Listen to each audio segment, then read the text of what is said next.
Oh yeah, welcome to the Intuitive Empire. I'm your host, Jaya Rose, and we can finally get started because you are here. And if you are ready to energetically align with your desires, own your innate magic, and step powerfully into your spiritual leadership, well, love, you're in the right place. Let's do the damn thing already. Hello, welcome back to the Intuitive Empire. This is going to be such a good episode today. If you are in leadership, if you are growing yourself, expanding, and you're working on your money relationship, because we have Miss Megan Hale here. Yay! Megan has been a Facebook friend for a while, and we've been sort of like playing around this same arena together for a long time, but never fully connected. So you all are going to experience us having our first real connection here. But I already feel like she's like a soul sister and on such a beautiful path. A couple things I know about her I'll share with you, and then we'll have her share with us. She was a therapist, and I don't know if you all like raise your hand, but I freaking love therapists. Personally, they're like the best people ever. And I think I was probably supposed to be one, but instead I became a life coach. Same diff, right? And she just has such a beautiful, flowing, mothering, but also like you can tell she means business energy about her. So without further ado, we'll introduce you, Megan, and you can share with us. I love that introduction. And I'm so grateful for us finally connecting, and we get to do it like live with all of your listeners. And then you're going to come on my podcast and I'll introduce you to all my listeners. It's going to be so rad. So thanks for having me. Oh my gosh. So good. Yeah. I feel like when we feel that call, and actually it's funny, and I'll share with everybody that you had posted about an episode you had done on your podcast, the Wild and Holy podcast, right? Is that name? Wild and Holy? Wild and Holy Radio. Yeah. Wild and Holy Radio. Yes. So cute. And, you guys, she was talking about the love languages and how you can create a better relationship with money through your love languages. And I was like, oh yeah, I like that. And so I went and listened, and we're definitely going to dive into that today. But if there's anything you want to share, just, you don't have to go in depth, and you're welcome to go in depth, whatever feels good to you. Just like, what do you want to share with everybody to give them a little foundation of you? Yeah. I mean, I think one of the most important parts for this conversation is I entered into the coaching space. I'm a leadership coach and integrity expert now, which is really around helping my clients live into their fullest expression and be in integrity with their values, and especially around staying grounded around what they feel called to create in the world and how they want to feel while they're creating it. And the thing that I think is important about this money conversation is, in my prior life, I was a psychotherapist with an expertise in relationships. So I really helped a lot of my clients create healthy, thriving love that felt soul affirming for them. And it wasn't until recently, and I'm talking about maybe within the past year, that I realized, oh my goodness, I have been applying the same relationship wisdom of like how I create healthy, thriving relationships with people to how I have been able to create a healthy, thriving relationship with money. And there are so many parallels associated with how we're relating to the people that we love, but also to the money and how we want it to love us. So that was kind of a mind-blowing experience for me. And I'm really excited to bring this wisdom to the conversation about money, because I haven't really heard anybody approach it exactly from this perspective. So good. And I just love that, because you're saying that you help people really show up in a way that feels good for them. I mean, right. That's integrity, like checking in with yourself and then expressing that into the world. I feel like there's no greater project or like opportunity, right, in our lifetime. Yeah.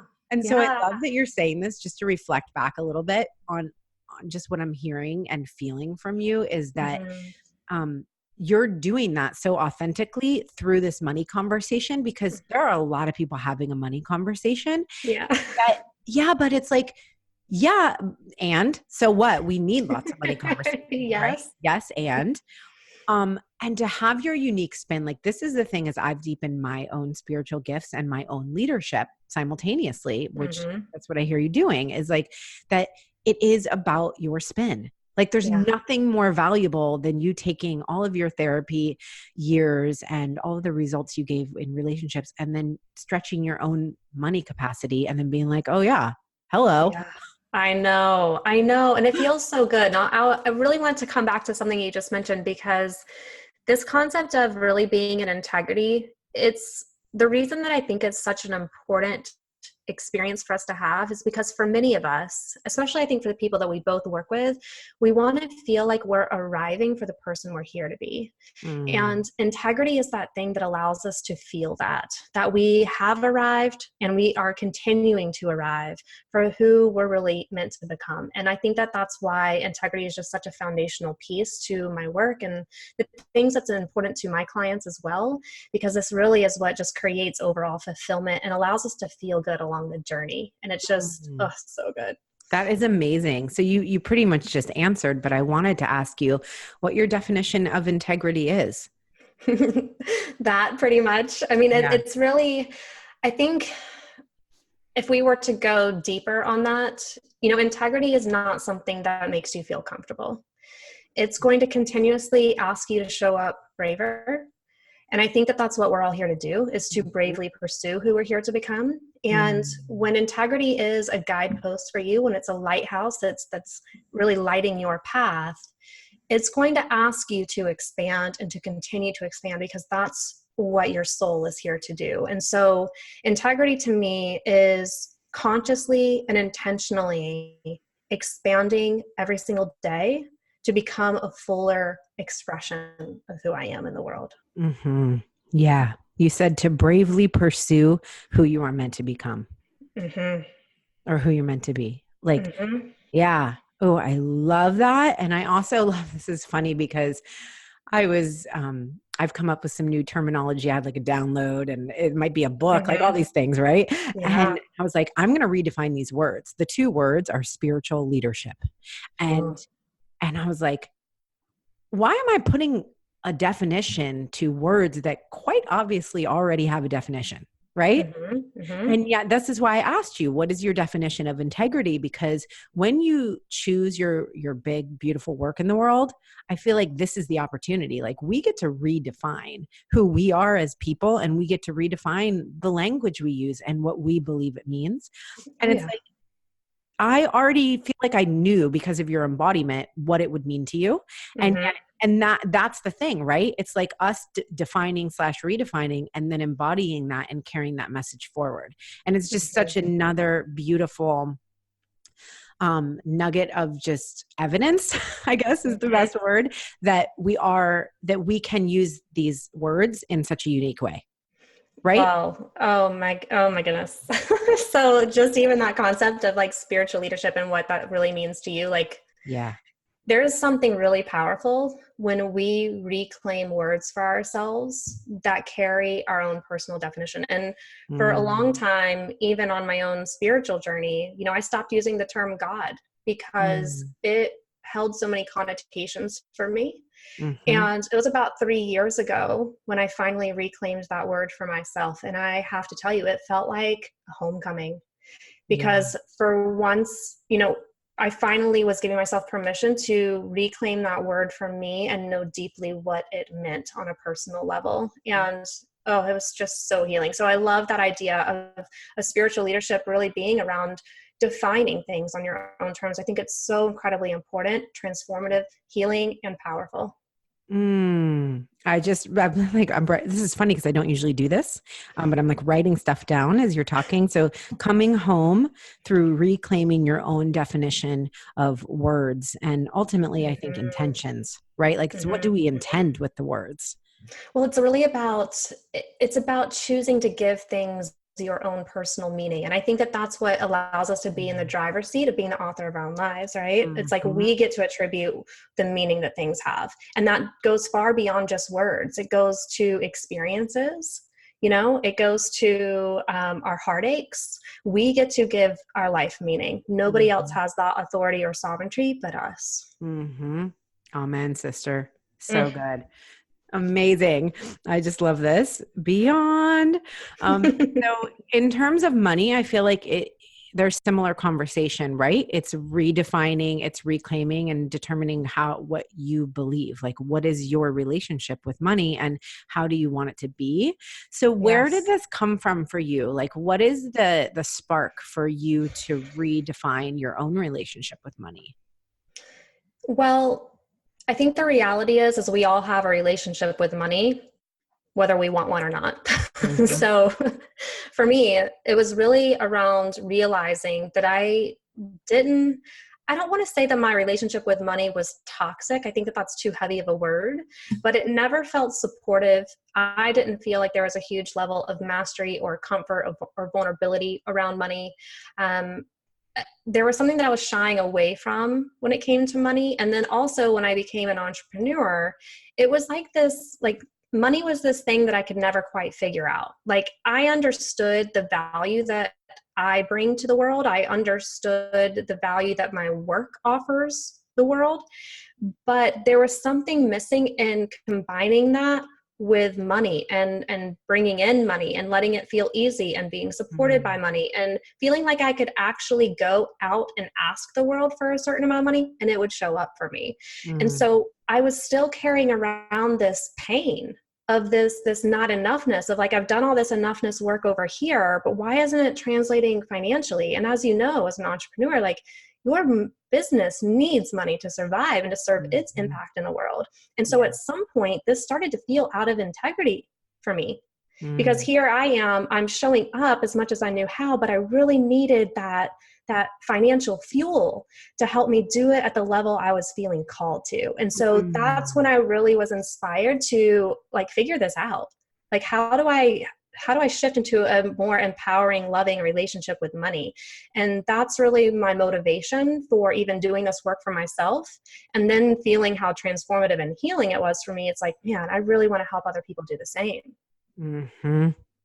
Yeah, I mean, that makes total sense. And I love what you said about I'm doing this enoughness work and it's working in these places, and to recognize, of course, everything is holistic. Like I do believe in a holistic approach to Mm-hmm. everything.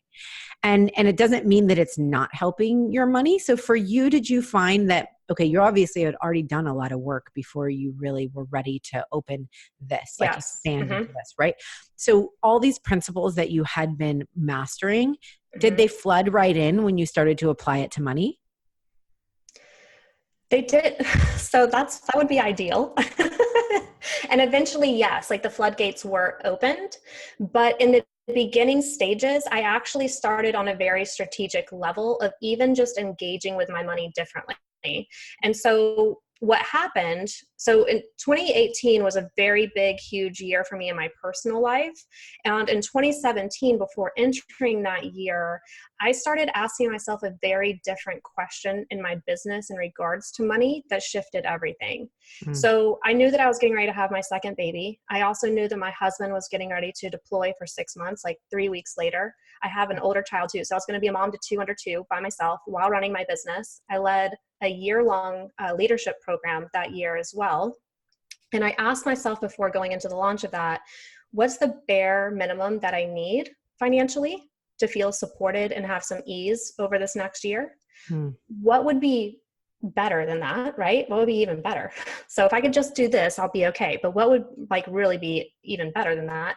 And then I went one step further and said, what would just blow my mind? Right. And what ended up happening was I created this good, better, best goal setting framework, which Mhm. really helped me ground down into what I needed and what I wanted, and really started to help me define what my version of success was. So it Mhm. really helped me put on blinders of what I was focused on creating. And through this framework, like I created this whole spreadsheet. I offer it on my site now for free because it's just been so transformative for me. But what this really was it was a framework for me to start greeting my money every single day, to start building more connection with it. And through this process, that's when I started applying all these 5 love languages and started really looking at the relationship dynamics here, because I didn't know it at the time, but even just sitting down and greeting my money every day, I was creating a personal space for myself to face any triggers that came up around money head on and Mhm. learn how to work through them. And the working through them was applying all these relationship tools. So that's when it all started to flood through. Mm. So did you also create a process around the action steps of it? Like, so I'm hearing you say you created the three good, better, best. I Mm-hmm, love that mm-hmm, so much about the mm-hmm. goals. But Yeah. then part of what you're doing now is greeting your money. So do you have and is this what you're saying you have a download for on your website? So the Grounded Goals Masterclass really walks you through how to set your own good, better, best goals. Okay. Then once you have that clarity, I think we have to understand how we're going to reach those goals, Yeah. right? Because I think a lot of the thing that's missing, well, wouldn't say it's missing. I think that it's definitely out there. Like when we're talking about shifting into a different relationship with money, we have to have clarity around what we're trying to co-create with our money.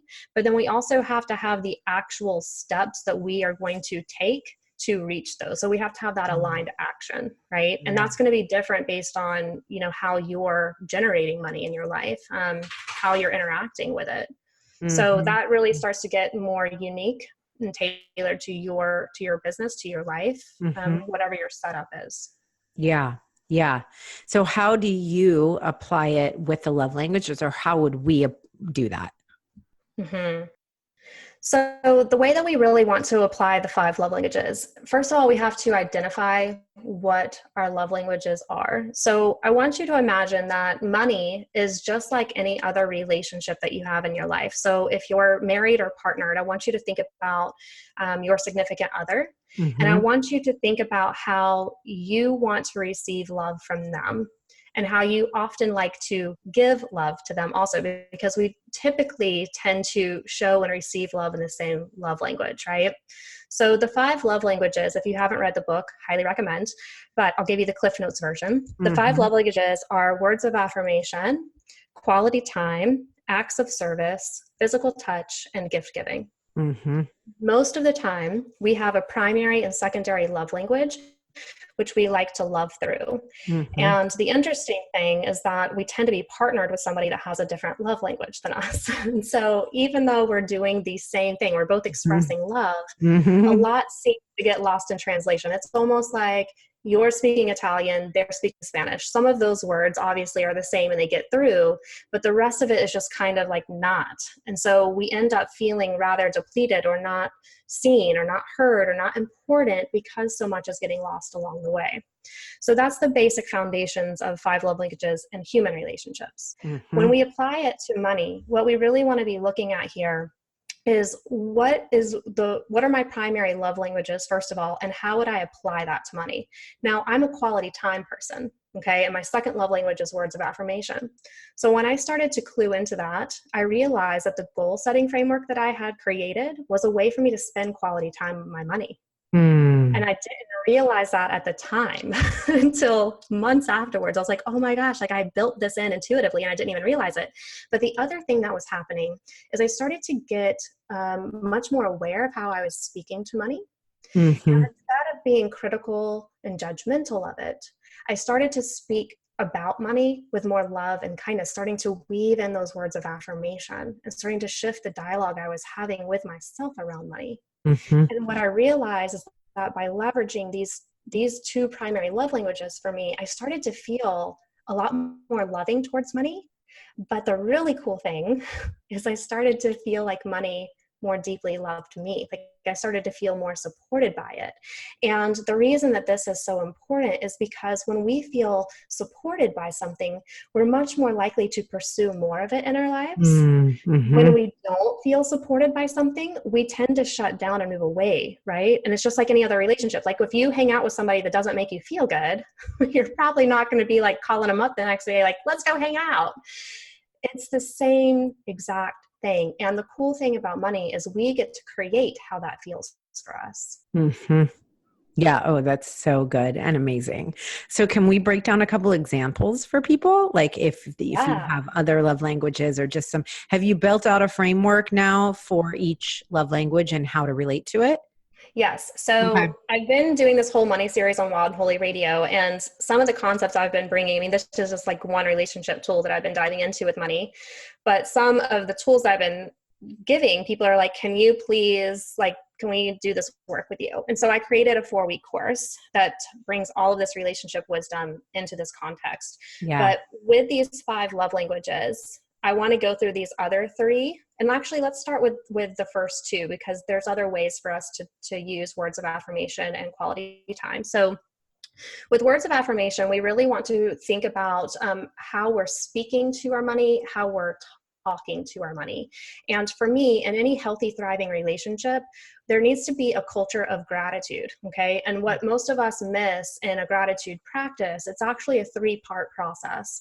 And so the first thing that we want to do is acknowledge, appreciate, and then express thanks. And so what this looks like with our money is to first check in and acknowledge what your money is already doing for you. It's almost like saying, hey, I noticed that you did this. I noticed that you paid this bill this month, right? We're just acknowledging, we're building awareness for how our money is showing up.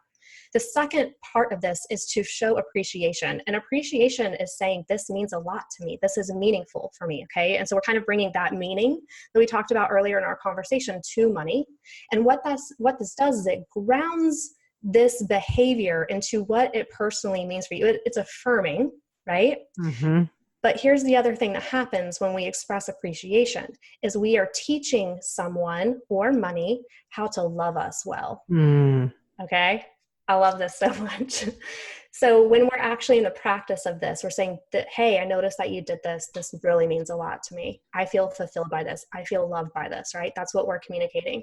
The third part is to finally express thanks. But our gratitude is not for somebody else. It's actually for us. Mm-hmm. Because this is what is like, gratitude is like the gateway to all these other positive emotions, right? Mm-hmm. Yeah. So that's an example of how we would really like full robustly practice words of affirmation with money. So you could do that in a journal, or you could just do it in like a daydream state or something like that. Yeah. And actually, this might sound a little woo, but I feel like your people would be all over that. I really actually recommend verbalizing it like out loud. Yeah. Because there's something that's energetically shifts when we move something from our head and our heart out through our mouth. Yes. Love that. And I think that it's a really powerful practice. So journaling is powerful. Absolutely. Mentally saying it, verbalizing it is like the next level.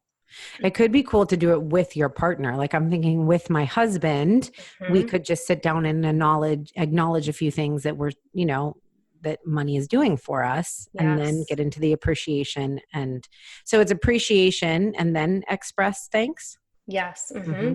Acknowledging, appreciating, and then expressing thanks. Mm-hmm. And what a huge energetic difference from oh my gosh, freaking worried and stressed. Right?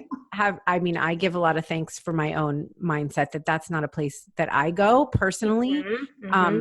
But I see it a lot. And I would say that I've definitely helped my husband through a lot of that. Oh yeah.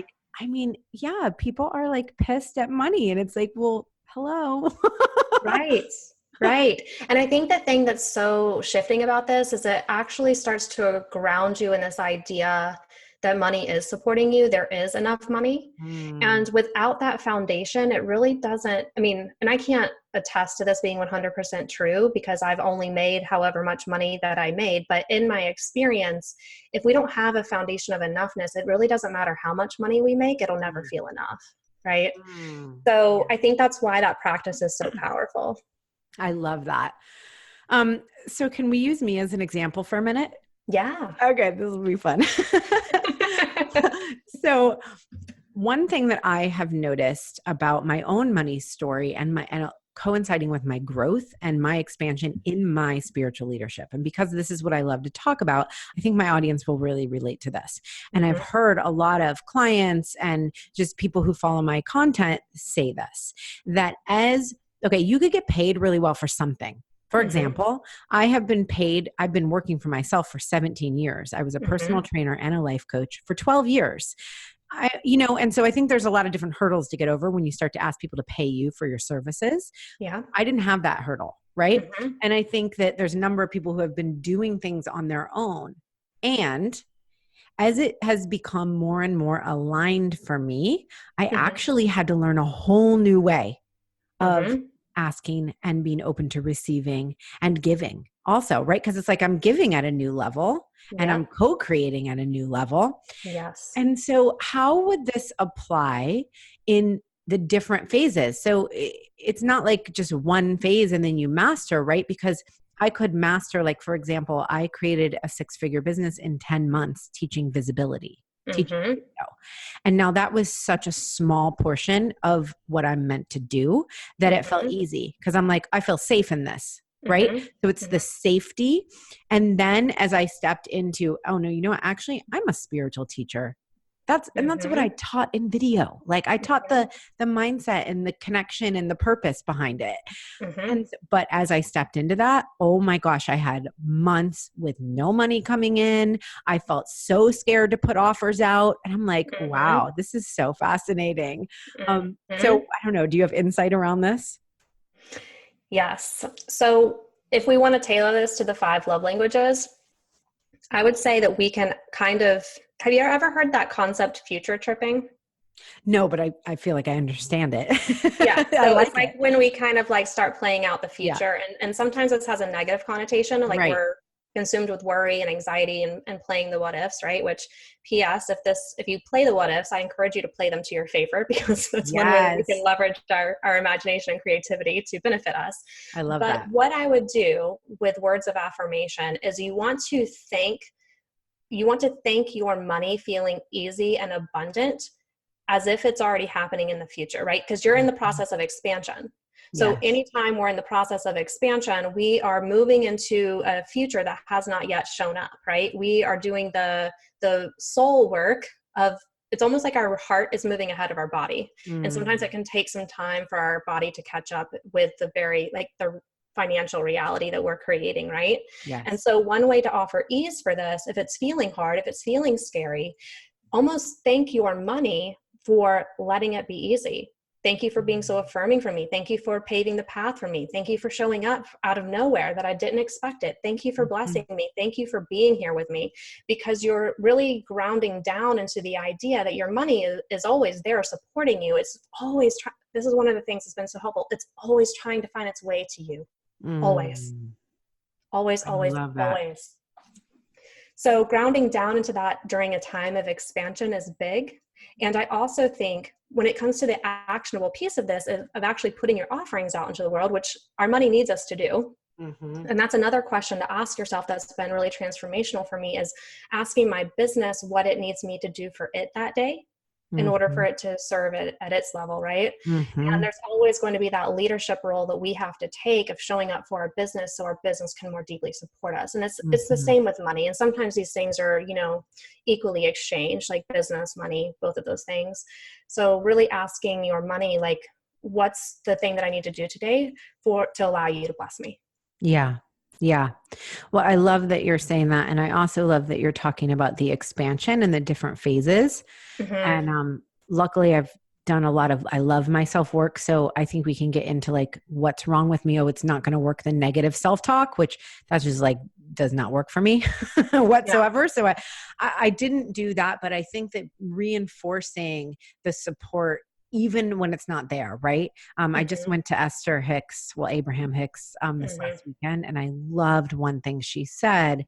Why are you focusing on what you don't want in the moment? Like, and it was more eloquently put than that, but ultimately, like, why are you doing that? Because that's not what you want.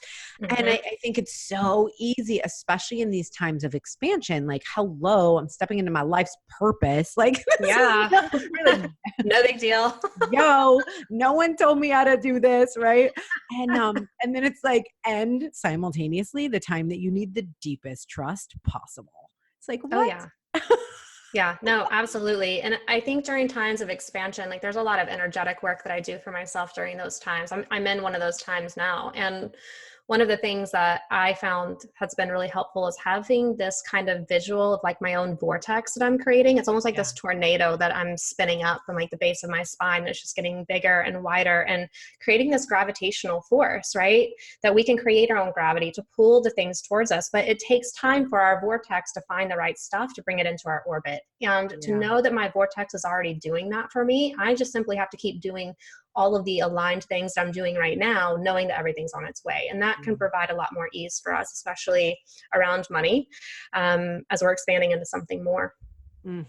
Yeah. And that it doesn't, I kind of hear you giving some permission. So I'm curious about this, to allow the time in between. Like, I call this being in a spiritual plank, because I was a personal trainer, right? I love that. Yeah. Everything is muscle, girl. And so I love it. muscle underneath some curves. That's what we got. And in this spiritual plank time, it's like sometimes the only thing to do is to hold the motherfucking plank. Like Yeah. that is your job. And Yes. so it's the permission to know that things are coming, right? The vortex that you're creating by holding the energy, by being in the imagination, the creativity, taking aligned action. That Yes. is the energy that you're creating for the things to come in. And if they're not in the physical reality yet, certainly is not evidence that they won't be. Absolutely. It's definitely a place of being open to Yeah. receive. The antithesis to that is trying to control. Yeah. And what we do around that with money is we say, I need you to show up like this right now at this time and this amount. And money is like, Mm. so you're basically It's like, giving what's your money money like?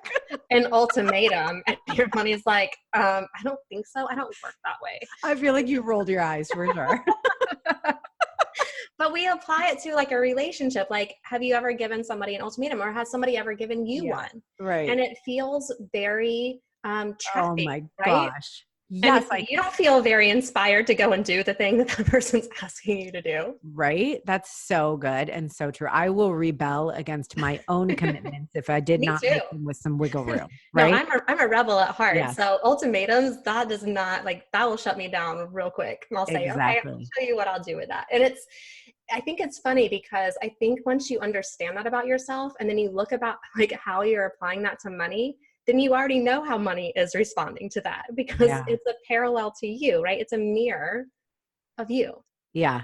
I love this so much. It's And fun, right? oh my gosh. Yeah. Well, that's why I was like, and we are talking about this.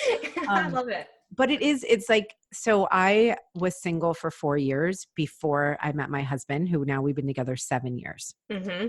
And I was out of my second divorce. So this is Mm-hmm. my third marriage by 35. Yeah. I'm, Okay. I'm a gangster. Um, I'm a gangster of love. Yeah. So one of the things that I did during that 4 years, because how easy would it be to be a 31-year-old with an 11-year-old, right? Single mom, second failed marriage. Think about like how easy it would be to just feel hopeless and feel like you're a failure and not good enough. Yeah. And I was like, no, that's not what that means. Hell no. That's not what that means. That my soulmate is coming and I'm going to be really awesome and very well practiced and know exactly what I want. And I really used the laws of the universe. I got a book that was like how to attract your soulmate. And I did everything in the book. Mm. And and this is just reminding me of this. I'm going to relate it to what you're talking about with money, but I feel like it is really valuable, especially because you're all about relationships too. Mm-hmm. Mm-hmm. One of the practices that I did in this, so it was 4 years I was single, but it was about a year and a half that I was consciously ready to really start my next chapter with someone. And I knew Right. that. And one of the practices was so simple, but it was to wake up in the morning and like you're alone in bed, right? It's like, what's the Mm-hmm. reality? And I do in air quotes in that moment. I'm Mm-hmm. alone in bed and I have no freaking idea who this man that's coming is, when he's going to come, none of it. I Mm-hmm. don't know. And yet that's not right. It's not my job. So in, Right. so it You was don't need to just know the how. right. Right. And it's not going to be helpful anyway. So I would imagine that he was in bed with me and what I Yes. would feel like in the morning. So every morning I just got into the habit of like looking over and being like, Mm-hmm. "Aw, I love you." And it is exactly like that now. Like I Yeah. wake up in the morning and I'm like, there he is. And it's been 7 years. So this is there's so much to talk about. So first of all, I think that it's easy to see two marriages that ended like, gosh, it's like two failures. And I think Mm-hmm. that a lot of people would see it that way. The Right. way that I see that is that you were courageous enough to pursue the type of love you knew that was meant for you. Mm-hmm. And that is not easy to do, especially with all the societal pressures that we have from the lovely patriarchy of who we're supposed to be as women in a marriage and all those Yes. things. So I just wanted to offer that. Oh, The thank you. second, of course, the second thing is what you're really talking about is embodying the type of partner that you wanted to be in this new relationship. And so when he arrived, It was like you were starting to elevate yourself for the type of relationship you wanted to be in. And of course that called in the perfect person who matched you and was ready to be in partnership like that with you. And the parallels between that and money are just so beyond, like, it blows my mind and I love it. But I those love that activities, though. Like, what's it going to feel like? Right. Then this is so much the work. Of course you're like, it's embodiment. And I'm like, yeah, that's what I do. That's my thing. The same. Like if you want to be making more money, it's really about embodying somebody who makes that already. Yeah. Like that's really what it is. But I also think that doesn't tell the full picture because there are a lot of the brave, courageous, consistent actions that we have to take to align with that, right? Yes. Like embodying is great to think about and feel about, but if you don't do it, it doesn't anchor it in the real world. Totally. And so for people who aren't taking action, hello, y'all. You know what? I bet I got this download for this moment right now, but it's attraction in action. Right. And I'm like, I think that's a video. I think that's a course. I don't know what that is, but it's come to me like 3 times in the past 24 hours. Attraction and action. That is, so we have to have both of those pieces, right? So if you're wanting to attract the money and you have such these beautiful practical tools, most people need that, where it might work for somebody to just think of it and then it just happens because they have no resistance whatsoever. But that's not true for most people. I very rarely have met a single person that has no resistance. Right. I know. But there's people who are in the manifesting money space who I kind of think at this point they don't. It seems like they don't. Like one gal is making $400,000 a month. But I also think that there's a whole lot of other process that's going on behind the scenes. And it's not that they're not necessarily not talking about it, but they might not even be aware of all these things that they're doing to help create that, right? Yeah. Because it's almost like when we're so close to our own process, we don't see all the details of it. We just see the biggest component of it that's really helped us. It's so true. And then when you're selling that's a whole different bag, right? Right. And I think that's like why I'm so excited about the money course because it really is just so many tools of like, it's not just having a deeper relationship with money, but it's actually taking the action too. It's like you have to have both and in order to shift into something new, in order to embody something new. And so there is so much embodiment work around all of this because think about it. When you have a disempowered relationship with money, a disconnected relationship with money, when you're in its presence, you tend to check out of your body, right? Because it's triggering. It doesn't feel good. And so you go somewhere else you want to avoid. And so a lot of this work, the end result is being able to stay in your body and actually have it feel good to stay in your body, to minimize those triggers, to completely shift the way money feels for you. And I think that's so transformational in helping you pursue more of it. Oh my gosh, I love this. So tell us about your money course. Oh my gosh. Okay. Well, I feel like we haven't gone through the other 4 love languages, but it's okay because they can get them. Do you have a freebie around the love languages yet? I think the best way to access it is go and check out episode 33 of Wild and Holy Radio because I go into all of those love languages and really apply them to money. So why don't you send me a link for that and I'll put it in the show notes for everybody. I would love to. Okay. Love to. So Wild and Holy Money Love is a 4-week course where it's 20 self-paced exercises. So Monday through Friday, you're going to get a new relationship exercise. Sometimes these might be journaling prompts. Sometimes these might be actions that I want you to take. Sometimes these might be experiential, like something that I want you to do differently in your life. But it's really about how do we shift into a different relationship with money. So we're going to be applying a lot of relationship wisdom, but also business strategy to really start creating something different for you. And what I have found through this process is there's lots of other relationship tools which you can go listen to on the podcast, which I highly recommend if you want more of an experience of like what it's like doing this work. But when you start applying these relationship tools to how you're relating to money, it not only shifts the way money feels for you, but it starts to build more financial stewardship, more personal mastery, more self-confidence in finances, and even desiring finances, right? Of wanting money, of letting it feel safe to want money, to pursue money, all of those things. And for me personally, the thing that was holding my business back was not the enoughness work. I had that. And that's why it was so frustrating because it's like, why is this not just organically translating to money? It was because I realized it's just like, just because I healed the relationship with my dad doesn't mean that I have healed the relationship with my husband, right? Like every single relationship has nuance. Every single relationship has history. Every single relationship has baggage, right?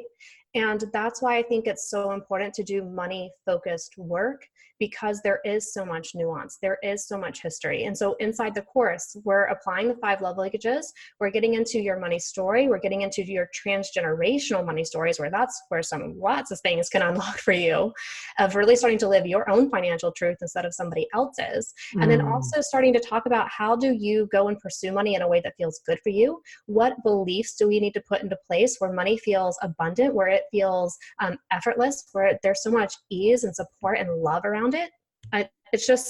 It's going to be very robust and also just very healing. So you're going to have the exercises. We're going to have hot seat coaching once a week through our 4 weeks together. I really want to show up and hold space for you as you're navigating some of this nuance in your own personal relationship with money. And then we'll also have some open office hours where I will give you feedback on some of the exercises we're working through. If you feel stuck on something, if you're like, am I really getting the whole gist of this exercise? I'm there to offer that feedback as a teacher. And so you are partnering with me as a student, but also as a leader, to really start taking the reins of the financial relationship that you want to have with your money. Yeah. Amazing. Oh my gosh. And then what is it? I'll link your website below. You had a freebie for everybody. Yes, you can find that at meganhale.co. It's right there on the homepage. You're going to be looking for the Grounded Goals Masterclass, which takes you through that goal setting framework to set your good, better, best goals, which I call GBB for short. And it will revolutionize the way that you're setting your financial goals. And it's just so crystallizing. That's what I love about it. It's just clarifying, and you know exactly what you need versus how much that you want. And even that clarity can shift a lot for how you are approaching your goals in your business. Yeah, I love that. Okay, everybody. So I'll link that below, and I'll do it too. So we'll all do it together. Sounds so good. I appreciate you so much. This was so fun. Yes. Thank you for sharing your magic and consistently doing your own work to be able to show up powerfully for others. Like, it is, I appreciate you and recognize you. I acknowledge you. I appreciate you. And thank you. Thank you. That means so much to me. Thank you. Good. Yes. All right, y'all. So check out Megan and all she has to offer. And we'll see you guys next week on the Intuitive Empire.